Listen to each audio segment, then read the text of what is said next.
All right, and with that, I'd like to introduce Leonard, our executive director. She is calling in from San Francisco.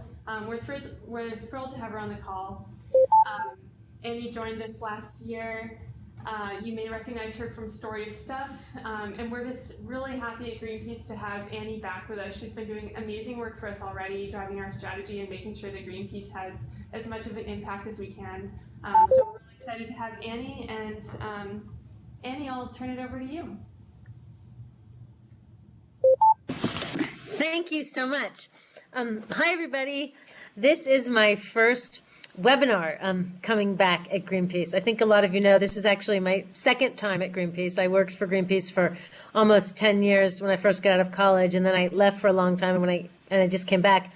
And we didn't have webinars the last time that I was at Greenpeace. So this is my first webinar. And the reason it makes me so happy for two reasons. One is when I was thinking about coming back to Greenpeace, the thing that most excited me about coming back to Greenpeace is working with the Greenpeace members and supporters and community around the country and around the world. There's a lot of environmental organizations who have a lot of good science and facts and tools and lawyers and all the different things that you need to save the planet. But the number one thing that you need to save the planet is inspired, engaged people that are ready to take action. And that's what Greenpeace has. So I'm really thrilled to be here with all of you guys. I hope it's the first of many webinars.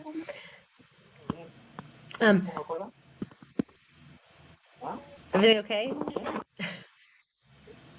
The second reason I'm happy to be here today is because we're talking about the Arctic. I joined Greenpeace again in August, and I've been learning about all the different campaigns. I have one that keeps me up at night, that I think about when I'm lying in bed, that I think about when I'm walking the dog, that I think about all the time, is the Arctic. To be honest, before I came back to Greenpeace, I didn't really know that much about the Arctic. I thought that it was so beautiful up there, and it was so important that it was being taken care of. And those of you who know my work beforehand know that I spent more time working on waste and pollution and toxics and consumption, stuff like that. And I just assumed the Arctic was being taken care of. And what I've learned is it's not being taken care of. And the situation is incredibly dire.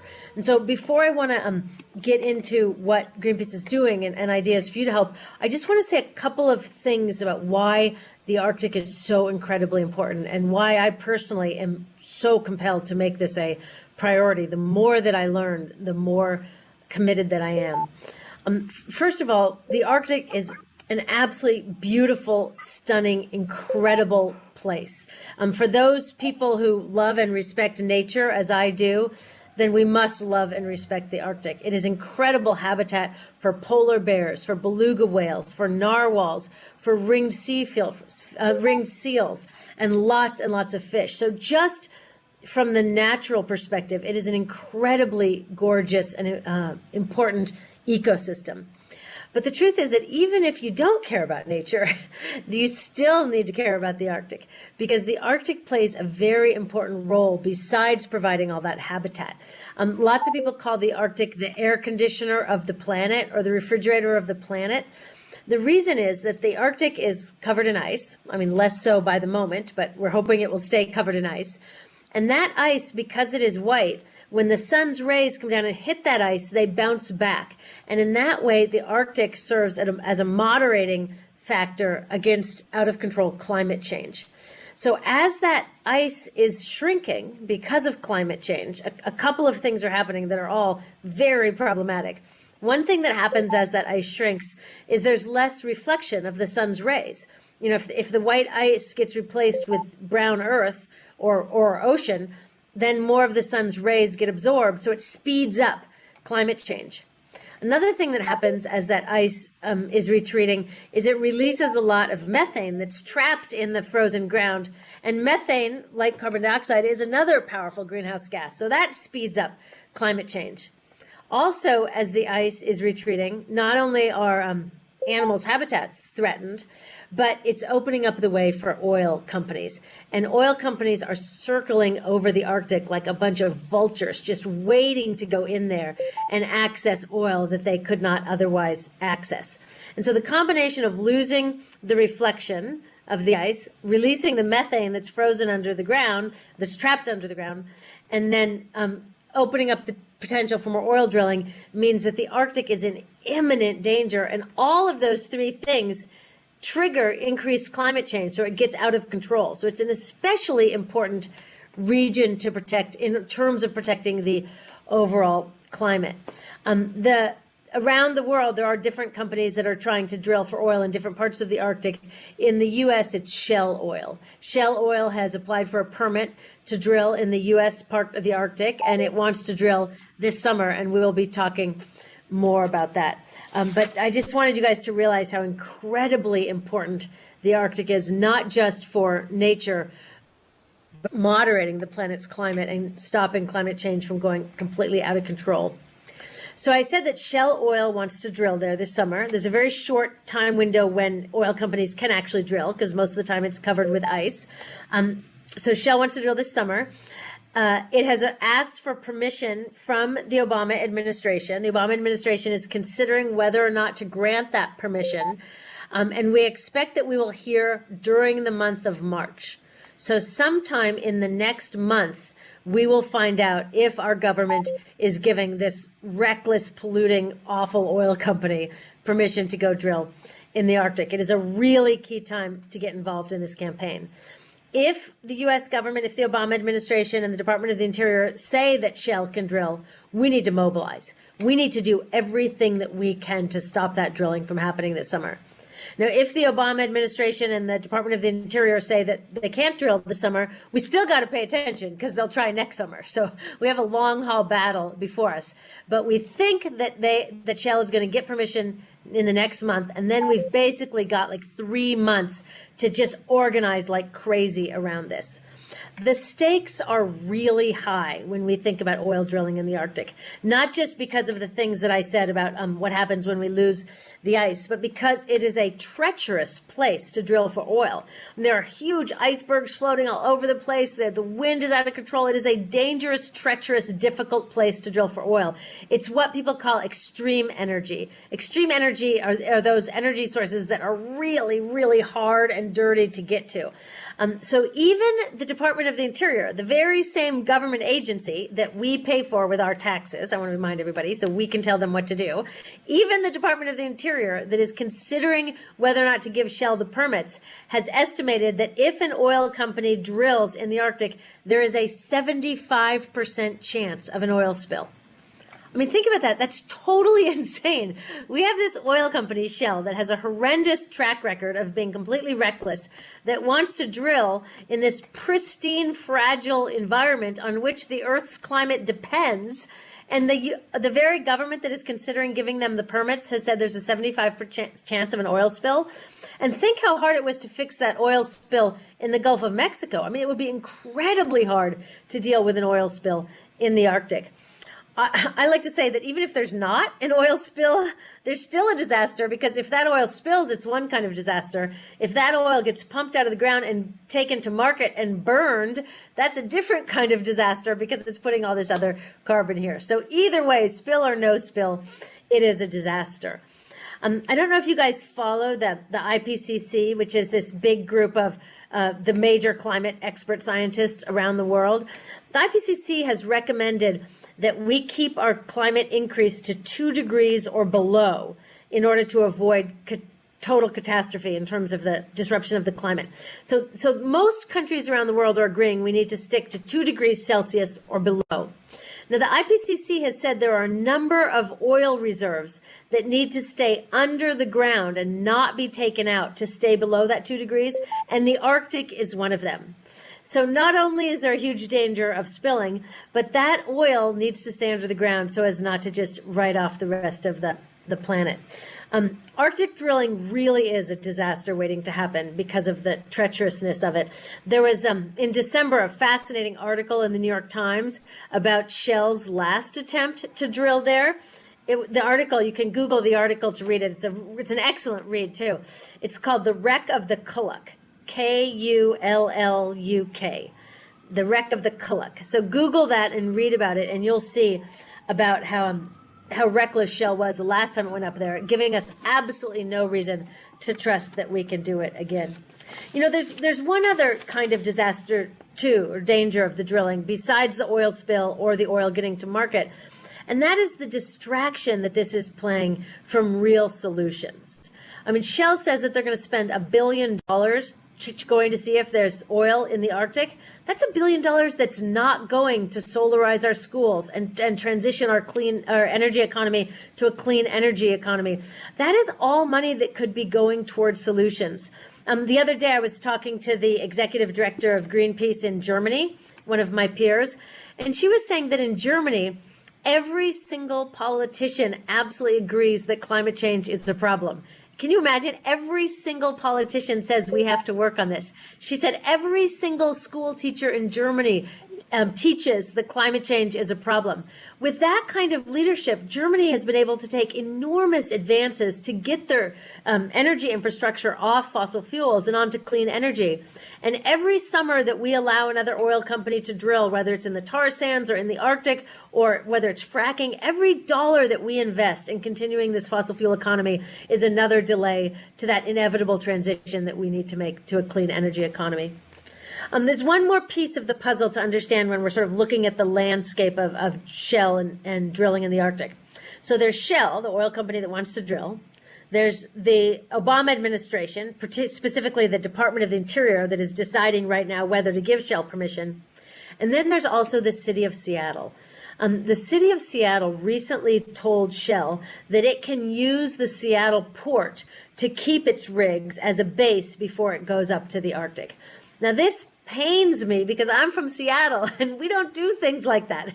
My mother taught me that you should be a proud Seattleite and that you should be fighting for sustainability and justice, and Arctic drilling is the opposite of that. So I take it personally that my city has said this, but it really goes beyond Seattle. All of us need to pay attention to what Seattle does and make sure that Seattle does not do anything to facilitate Arctic drilling. So if you are in Seattle, you have a particularly important role in this campaign. I'm going to be coming up to Seattle soon. Greenpeaceers are already there. We are figuring out how to make sure that Shell does not drill in the Arctic. If you have friends in Seattle, make sure they know about the important role that Seattle is playing. And even if you're not in Seattle or don't know anyone in Seattle, pay attention to what happens in Seattle, because there is going to be a showdown with all of these groups in Seattle that do not want Seattle to help with the Arctic and will need support from people across the country. So that's the situation. That's why it's so important long term, but it's especially why it's so important in the next couple of months. And this begs the question, what can we do? What can we do to stop this drilling? What Greenpeace has decided to do is organize as many people as we can to really do mass mobilizing. The reason that this is so important is that when you look at the Arctic, the science is on our side. The economics are on our side. We have viable alternatives. Anyone who pays any attention to reason, science, fact, reality would not support drilling in the Arctic. Yet it's looking like our own government is going to give Shell a green light to drill.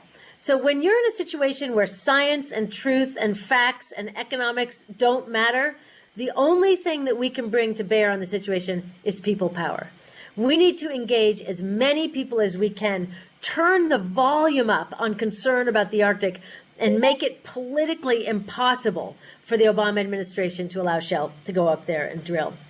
Now, I'm really happy to say that Greenpeace around the world have all agreed that stopping drilling in the Arctic and protecting the Arctic is a priority. So Greenpeace offices all around the world are doing this same thing. And that's what makes Greenpeace so cool, is it's not just here in the United States, but it's in Germany, it's in Holland, it's in South Africa, it's in Brazil and China, and all these places we can work together towards one big global goal. And so they've had a number of successes in Norway, in Russia, in Denmark, in France. In all of those countries, oil companies have said, never mind, they're not going to drill. It's too difficult. It's too politically unpopular. So specifically what you can do is that you can sign and share petitions. You can share information on Facebook. You can write articles for your school newsletter, for your work newsletter, for your church newsletters. You can write letters to the editor of your papers. You can look around and see what platform do you have to get information out. And different people have different platforms. If you're the head of a Girl Scout troop, you have certain platforms. If you're a teacher, you have certain platforms. If you have a student club, you have certain platforms. Whatever platform you have, to get information out. Even if it's just your own personal social media and your own network of friends, use it. Invite your friends over for dinner. Tell them about this issue. Screen a copy of Black Ice. Black Ice is the film that was made about another attempt Greenpeace made to protect the Arctic, which you may have heard about, the Arctic 30. You can get a copy of the Black Ice film from Greenpeace. Show that in your dorm, in your church, in your office over lunch, in your neighborhood. Whatever you can do to make sure that people know and care about the Arctic. I think about me before I started really deep dive learning about the Arctic. I thought it was so beautiful and so important that someone was already taking care of it. I'm guessing a lot of people think that. And so what we need to do is spread the word that nobody is taking care of it enough. And that's why we need them. I really believe by engaging people in this issue, informing them about it, and then offering ways for action, that we can build the power to turn things around. We already have amazing volunteer activists all over the country that are engaging in this campaign, and I understand that there are some on this call. I'm wondering if is Jessie there? Is Jessie there? I'm here. Oh, great. So Jessie is a student at the College of the Redwoods, and just not that long ago, Jessie also did not know what to do about the Arctic. Jessie has been a superstar of organizing in her community, and we wanted Jessie to just share a little bit of her story to give people ideas on things that they can do in their community. So take it away, Jessie. Hello, everybody. It's really exciting and inspiring that so many of you have tuned in tonight. As Annie said, my name is Jessie Avidia. I live in Arcata, California, and I am a community coach for Greenpeace USA. For a while now, I've tried my best to do my part for the environment, whether that was cutting meat or palm oil from my diet, signing copious amounts of online petitions, or hacking up invasive species on the side of a highway with a machete. But back in September, I realized I could have an even greater impact if I wasn't alone. I wanted to figure out how to get people informed, involved, and working together to save this amazing planet. And I also realized that if this was the kind of thing that I wanted to do with my life, I'd better get started now. So I signed up with Greenpeace, not really knowing what my next intentions were. And within about 2 days, I got a phone call from Eva Resnick asking me to host a Black Ice movie screening.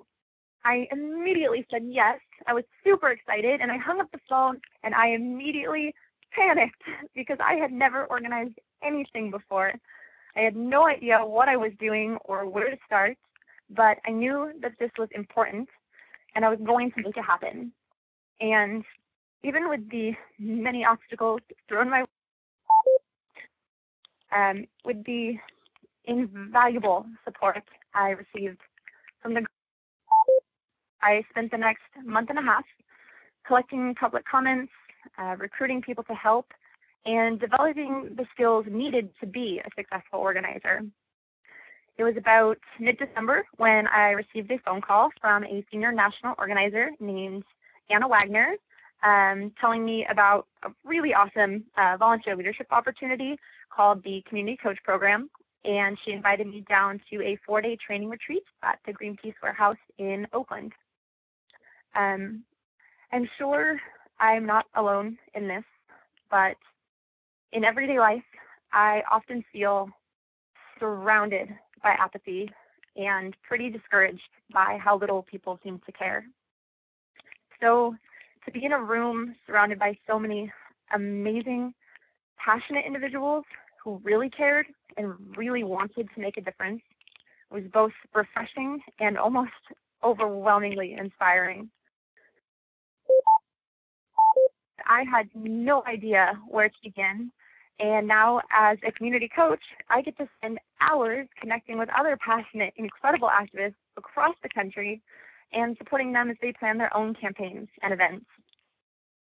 Sometimes people just need someone to show them where to start and give them the right tools. And that's what Greenpeace is. And sometimes you'd be surprised to find out who actually does want to help. And we just have to put ourselves out there and be willing to ask them. The fate of this planet is about to be placed in the hands of a money-hungry oil company unless we stop them. And that's why we need all of you.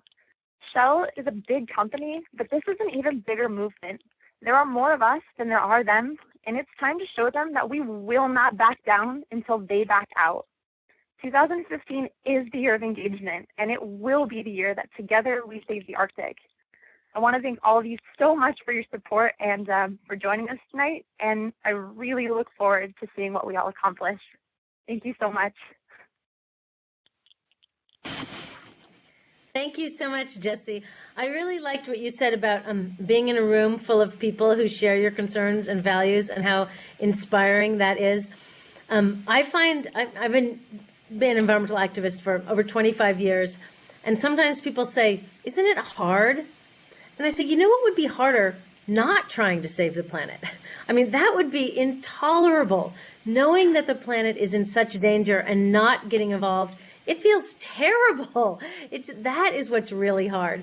If you want to alleviate that feeling of anxiety and angst and concern about the planet, the number one antidote to solve that is to get involved.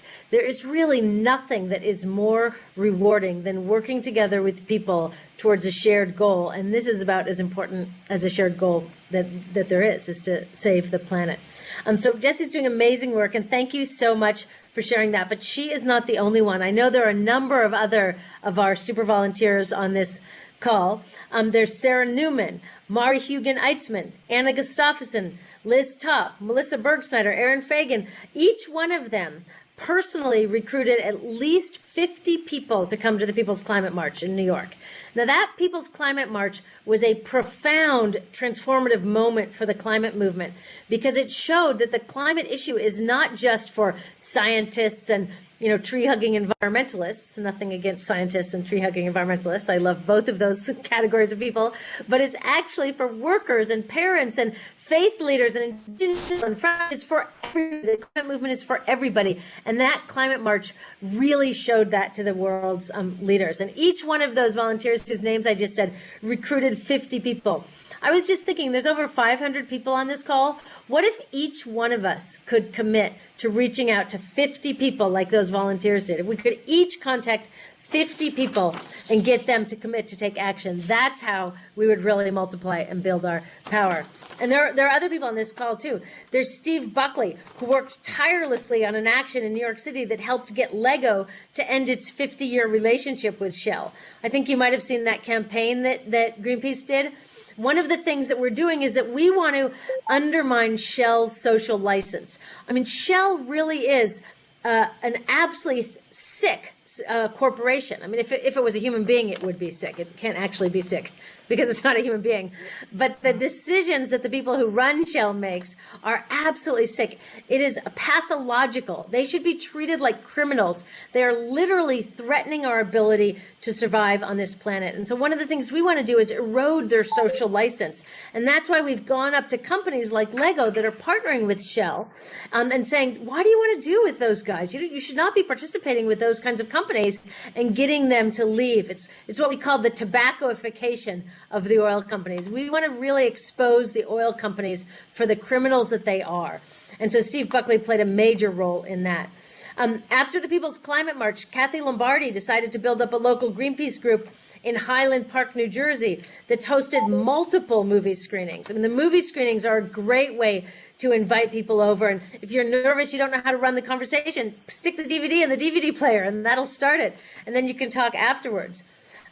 Brian Amon surprised himself by filling a movie theater with over 60 students from Temple University. I mean, that's really aiming big. Instead of just showing it in your dorm room or living room, show it in your church, show it in a movie theater.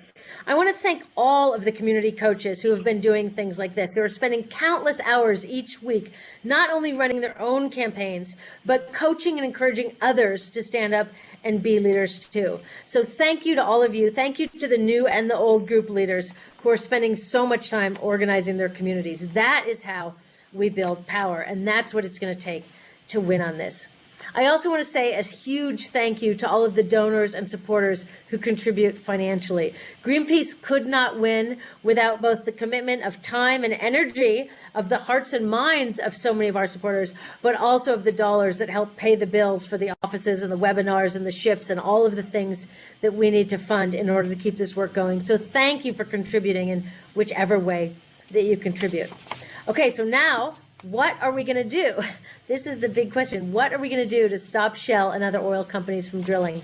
Today I was having lunch with my 15-year-old daughter, and I was talking to her about some of the new things I have learned about polar bears and the threats to polar bears. And she kept saying, Mom, what can I do? And I said, well, what we've got to do is stop burning so many fossil fuels. And she was like, yes, but what can I do today? She was like, what can I do today? Let me tell you what we can do today.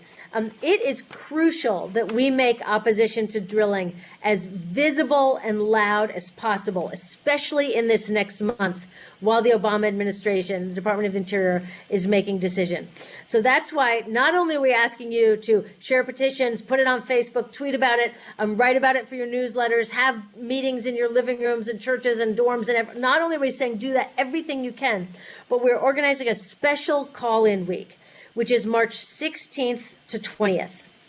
And we're aiming to get over 1,000 people calling the White House. Actually, with the turnout today, I'm sure we can get much over 1,000 people. If everybody on this call just asked 2 people, we'd get over 1,000 people, and that's not nearly enough. So I think we should aim for 10,000 people. Let's aim for 10,000 people calling the White House between March 16th and March 20th. I assume that we're going to share the White House number at some point. I'm just asking Eva, who's Jill. Yes, she's putting her thumbs up. We're going to share the White House number. We want you all to call the White House. Get every one of your friends to call the White House. Put it on your Facebook. Tweet about it. Share it everywhere you go. What my daughter actually decided to do was to write the White House's number on a piece of paper a whole bunch of times and cut it out so they're like 1 inch each. And she's going to hand it out to all of her friends in high school tomorrow for them to get ready to call the White House. And the thing is, nowadays, most people have a telephone in their back pocket, so there is no excuse. Say, call the White House and stand right there to help them dial if they need it. We are going to bombard the White House with calls, and we are going to say, protect the Arctic, no drilling, and especially deny Shell's permit to drill in the Arctic this summer. So that's my really big ask. Let's really churn up the volumes and make it so that Obama realizes that he cannot support this and still be perceived as any kind of climate leader. That's our number one call. The second thing is stay in touch with us. Make sure that you're on Greenwire. Make sure that you're signed up. Recruit more people. The more people that we have knowing and caring about the Arctic, the stronger we will be. Shell tries to influence the political process with money. I mean, not just try, Shell does. Shell influences the political process with money. We can never beat Shell by trying to compete with them on the money front. But what we have more of is people. We have more hearts and minds and hands and feet, and we need to, and mouths, we need voices. We need to start putting those into action right now, because with all of that we have, with all of you, we absolutely have more power than Shell Oil does. And let's prove it in the coming months when we stop Shell from drilling in the Arctic. That is it that I have to say. I'm so excited again that you guys are here, and I think we're going to open it up to Q&A. All right. Great. Thanks so much, Annie. That was really inspiring. And I'm sure everyone on the call can definitely get some calls into the White House. So I'm really excited for that week.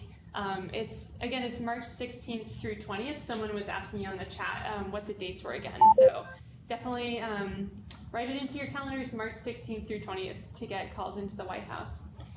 I'll send around the phone number at the end of this call. I'll read it aloud on the end, and then we'll also make sure to send it around to everyone who RSVP'd and joined us. All right, so we're going to move into the Q&A section. So if you're watching on your computer, there's a live chat at the bottom under where the screen is to watch. So everybody should just think of a good question that you want to ask Annie about the Arctic. I also want to take a minute to introduce Tim Donaghy. He is an Arctic researcher here at Greenpeace, and he knows a lot about our Arctic campaign and our Arctic strategy. Tim, are you on the call? Yeah, I'm here. Thanks. Okay, awesome. So I think Tim will be great in helping us answer some of these questions too. So please just go ahead and enter any questions that you have right into the chat. There's a lot of folks in the call, so we may not be able to get to every question, but I'm going to try and get to as many as I can. And if there's too many, we're going to try and focus mainly on questions that have to do with Arctic strategy or the Colin Day.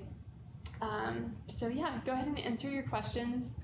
Our first question, this might be a good one for Tim, but you guys should just both feel free to jump in to any of these questions. So the first question is, how long does spilled oil stay in the environment? Yeah, that's a great question. First, I want to say thank you to everybody on this call. It's really inspiring for me to see so many people taking time out of their Sunday afternoon to talk about the Arctic.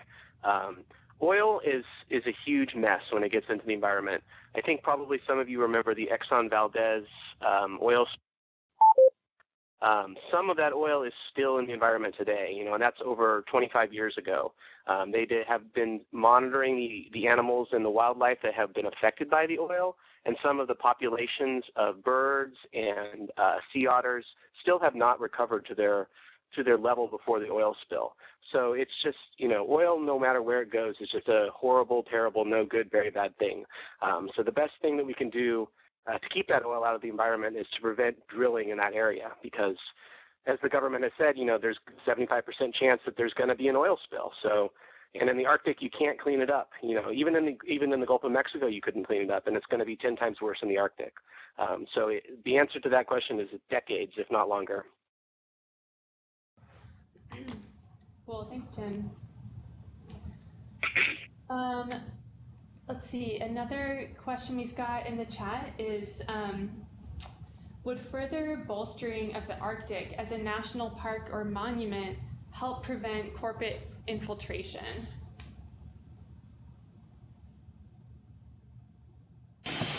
I'll be happy to say that. You might have heard about how Obama is already strengthening some of the regulations in part of the Arctic. The problem is that it's one big ecosystem, so if you just protect one part, it doesn't really protect the whole thing. It's kind of like if you had a cup of coffee and you said, okay, I'm going to protect half of my cup of coffee, but pour sour milk in the other half. It just doesn't work that way when you have one big ecosystem. So I would love it if we made the U.S. part a national park, but there's also other countries that own other parts of the Arctic.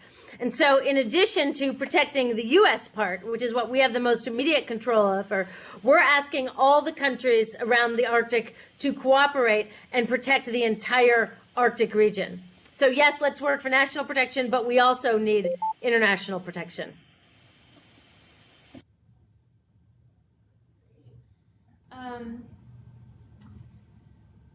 Okay, here's one for Annie. Annie, what has people power meant to you along your activist journey? Well, when sorry, the sun is in my face. I hate to tell you all around the country how very sunny and warm it is here in California, but it is very, sorry to rub it in, but it is very sunny here. So I started being an environmentalist in the 1980s, and when I first started being an environmentalist, I studied science in college, and I thought the truth would make a difference. I thought that if we had the truth about the threats to the planet, we could go to the decision makers and they would take action that is merited by the truth. So that if there was a garbage incinerator that was proven that it would harm the community, I thought they would stop that. Or if there was an oil drilling that is proven it would harm the climate, I thought facts and science and truth is what made a difference. And what I learned after years and years and years of working on the environment is that while we need facts and science, that alone is not enough to bring about change. It is necessary but insufficient.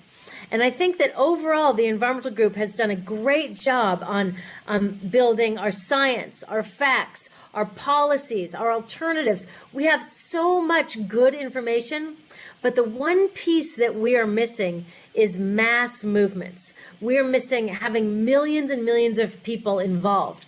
And the crazy thing is that we know millions and millions of people care.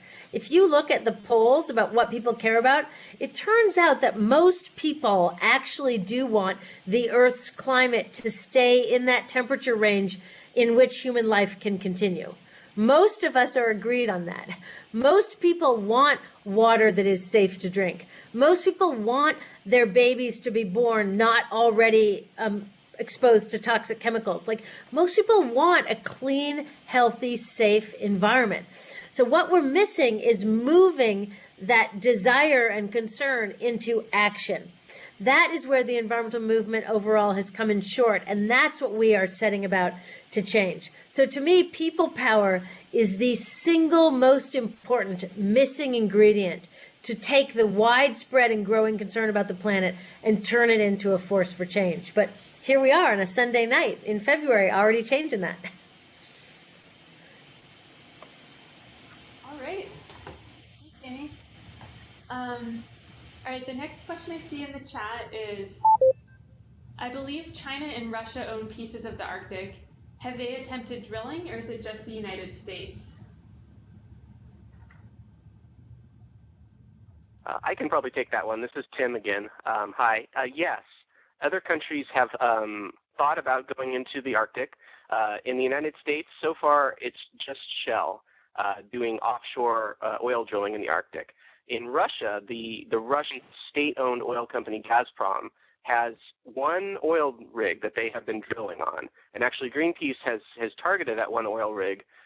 There were a couple years ago, a group called the Arctic 30 went onto that oil rig and were arrested doing nonviolent civil disobedience against oil drilling in the Arctic.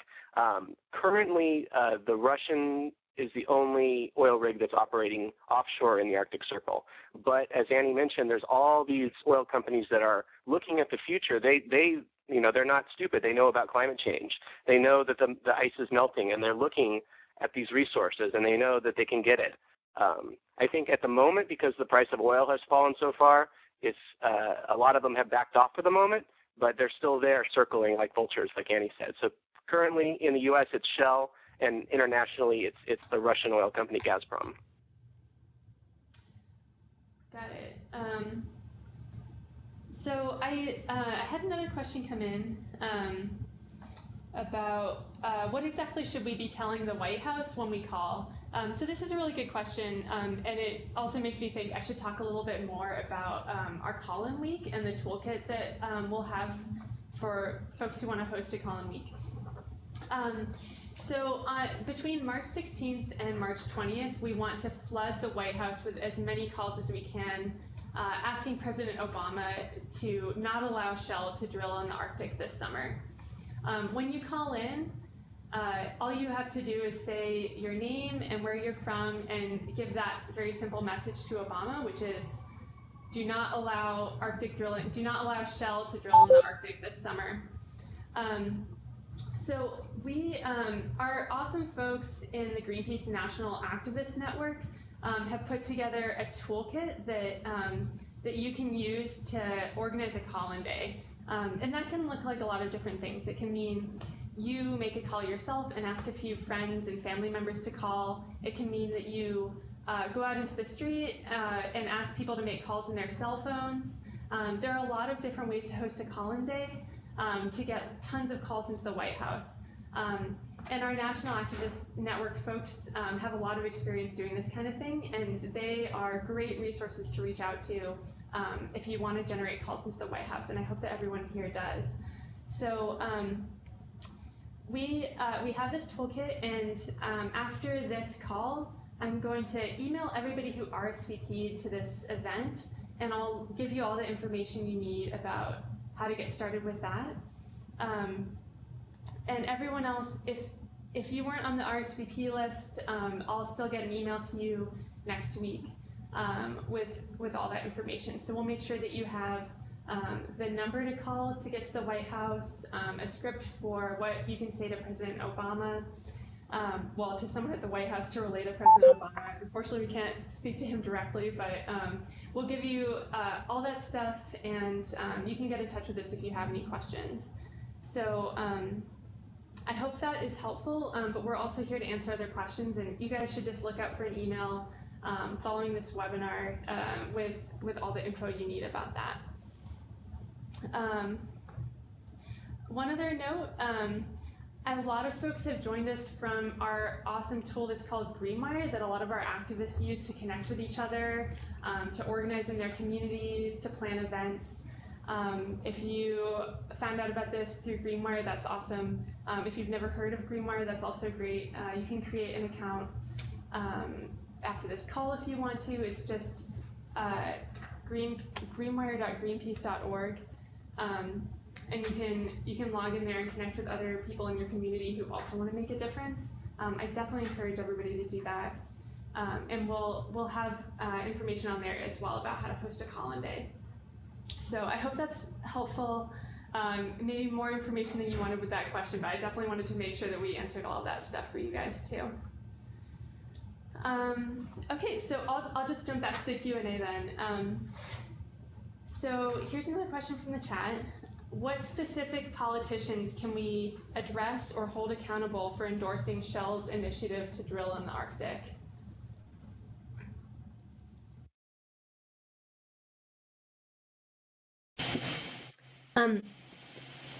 So there's a number of different people that we can target. The most important right now are Obama and Sally Jewell. Sally Jewell is the head of the Department of the Interior. I'm sure that even maybe in this kit that's being sent out, or we can send out Sally Jewell's information. So Sally Jewell is the head of the government agency, the Department of the Interior, or they call it DOI for short, that oversees public lands in the United States. And so Sally Jewell is the one that first has to sign off on this, and also Obama. So both of them, either or both of them, are great targets.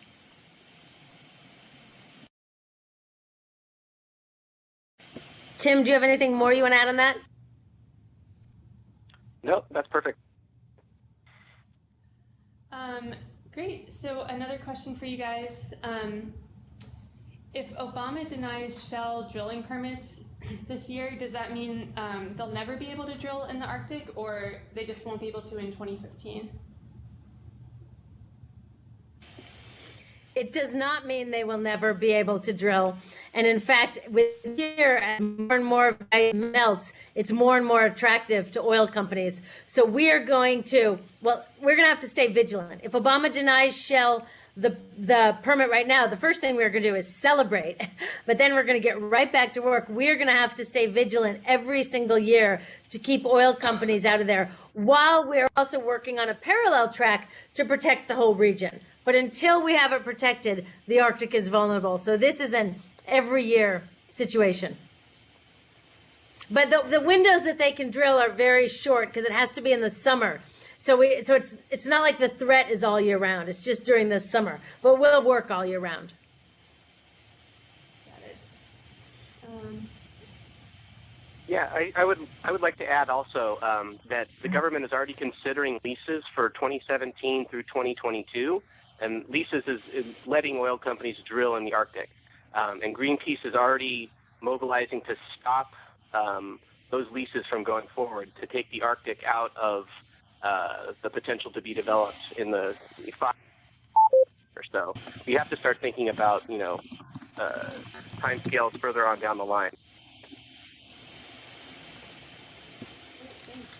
Thanks. All right, another one from the chat. What can we tell people who say that it's too late to stop climate change?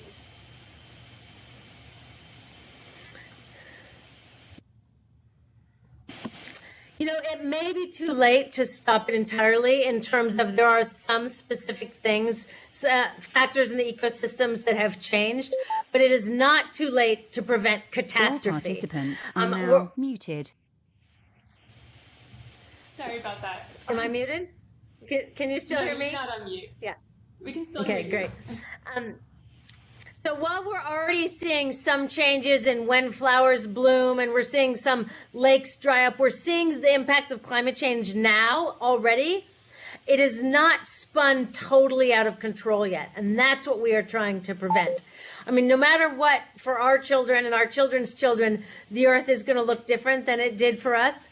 but let's work together and try to keep it so that it's still able to meet our needs, so that it still is a sustainable, thriving, healthy place to live. It is definitely not too late to stop that kind of catastrophe.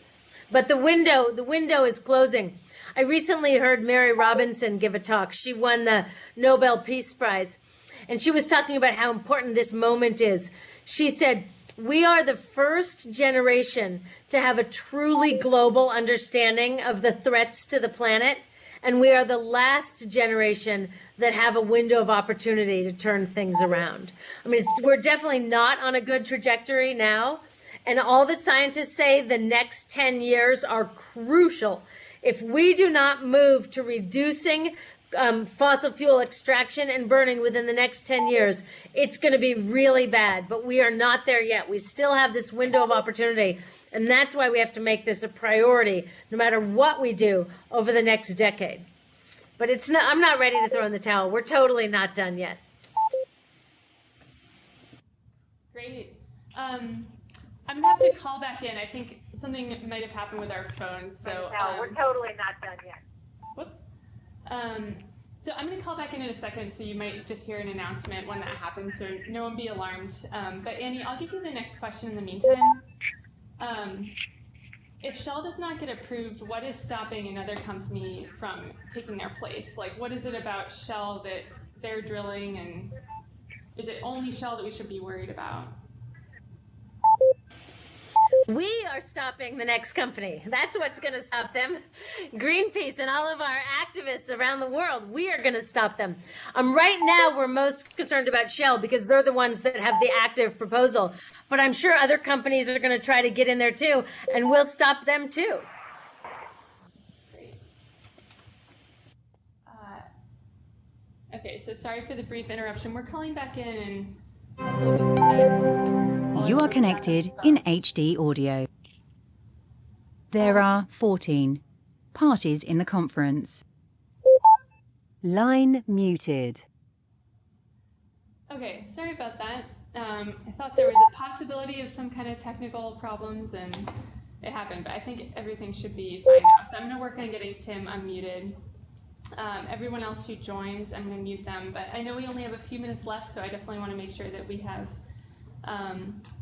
plenty of time to wrap up. So, Annie, I have a question for you, which is for folks who have never called an elected official or hosted a call-in day, who might be a little bit nervous about doing that, do you have any advice for them on kind of like tips or tricks on making calls like that?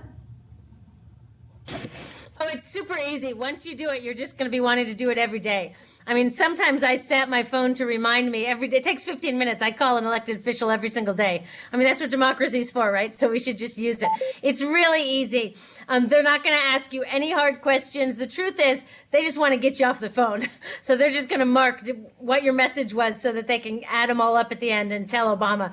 But all you need to do is say, when you call the White House, you say your name, you say where you're from, and you say what it is that you want, which is no, you want Obama to deny Shell the permit to drill this summer, and you want long-term protection for the Arctic.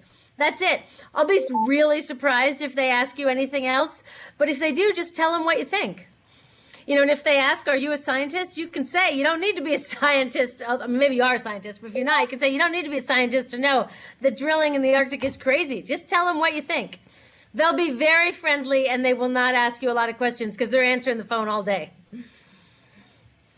Awesome. Yeah, I've had the same experience. I was really nervous the first time I made a call, but it's super easy, so I definitely don't want anyone to feel deterred if you've never done this before. Great, so I've got another question from the chat. Can we expect to see other organizations help us in protecting the Arctic? Or is Greenpeace the only one ambitious enough to tackle such a feat? I'm very glad to say that lots of other organizations are working on this, and Greenpeace has a very good collaborative relationship with a lot of them. In fact, in 2 weeks, can you guys still hear me? Line Yes. muted. Sorry. Darn technology. Hello, is this Greenpeace? No. Is this? Yeah. All right, so sorry about the technical difficulties. We have, most people are watching online. A few people have called in. For the folks who've called in, I've just gotten everybody on mute, but I want to make sure that they can actually hear us talking. So I'm going to try this one more time and see if that weird thing happens. Line unmuted. All right. No, it's still. Line muted. Okay, I think we should just continue. Mostly everyone's watching online, and we only have 5 minutes left. So, but apologies if there are a couple of people who are having trouble. Anyway, sorry. This is a good. No problem. I say this is a good reminder of the limits of technology. If it's this hard to run a webinar, think how hard it is to drill in the Arctic without spilling. Oh my goodness. Anyway, about the other groups, there are lots of other groups that work on this, and we're collaborating a lot. I like to think of all the different environmental groups kind of like a ecosystem, that different groups have different roles. And so we're coordinating, we're sharing information, and we're each doing what we're best at. And in fact, in 2 weeks, Greenpeace in Washington, D.C. is hosting a meeting of about a dozen other major groups that all work on the Arctic or want to work on the Arctic. So we have a very good collegial strategic relationship. That said, Greenpeace can bring some special things to the table. One of the things that Greenpeace can bring that not every group has is that we have offices all around the world. And so we can be calling for preserving the Arctic in every country that owns part of the Arctic. So in Russia, and Norway, and Canada, in the US, and in every country that might use some of the oil that comes from there. We have truly a global presence, and that allows us to have a global voice. So that's really a powerful thing. The other thing is we have ships. Not every environmental group has ships. We have ships, and you can do special things with ships when it comes to protecting the ocean. And I'll leave it at that. But there's special things that Greenpeace can bring to the effort to save the Arctic. And actually, there's a third thing, which is the most special thing, which is our members. I mean, that's really where our power is. Anybody can buy ships, but not anybody can build a community of activists and supporters and members like Greenpeace has. And so us bringing our ships, our globalness, and all of you to the fight, that's what's really going to make us win. We've been talking a lot about this Colin Day on March 16th through 20th. This is when we're going to flood the White House with thousands of calls asking President Obama to deny Shell permits for drilling in the Arctic this summer. And I want to make sure that everybody has a number that they can use to call on themselves and give out to their friends and family during that week. So the number you should call is 1-888-369-5791. I'll say that one more time. It's 888-369-5791. I'm also going to enter that. We'll make sure to enter that into the chat so you guys have it written down. And I'll close out with one last question. Unfortunately, this short hour is coming to an end, but I want to end with one question that I think will be good for talking about how to take action. So this is from the chat. So this is from a high school student. The high school I go to is one that's fortunate and privileged.